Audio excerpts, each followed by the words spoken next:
सर्वप्रथम हे जे लग्न स्थान आहे, पहिलं स्थान, या पहिल्या स्थानामध्ये जर गुरु तुमच्या कुंडलीत असेल तर त्याचं फळ ज्योतिष ग्रंथात काय दिले ते आपण आधी जाणून घेऊ। ऋषी किंवा आचार्य असं सांगतात की शोभावान सुकृती चिरायुरभयो लग्ने गुरौ सात्मजः।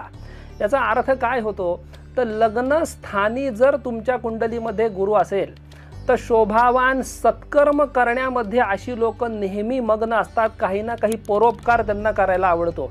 दीर्घायुष्य अशी लोक असतात, निर्भय म्हणजे कोणत्याही प्रकारची भेडभाड अशी लोक कधीही बाळगत नाहीत। या व्यक्तीला संतान सौख्य अतिशय चांगल्या प्रकारचं प्राप्त होतं। हा जो जातक असतो ज्याच्या कुंडलीत पहिल्या स्थानात गुरु आहे तो अतिशय सुशील, प्रगल्भ बुद्धीचा, रूपवान, राजप्रिय, निरोगी, ज्ञानी आणि सज्जन प्रवृत्तीचा असतो। कारण गुरु हा मुळात सत्वगुणी ग्रह सांगितला आणि शुभ ग्रह आहे तो। कोणतीही गोष्ट विचारपूर्वक काम करणारी अशी ही व्यक्ती असते। विद्याभ्यासी, उदार मनाचा आणि सुंदर शरीराचा तसंच नवनवीन वस्त्रांची आवड असणारा असा ही व्यक्ती असते। ही व्यक्ती दीर्घायुषी, धनी सुद्धा असते।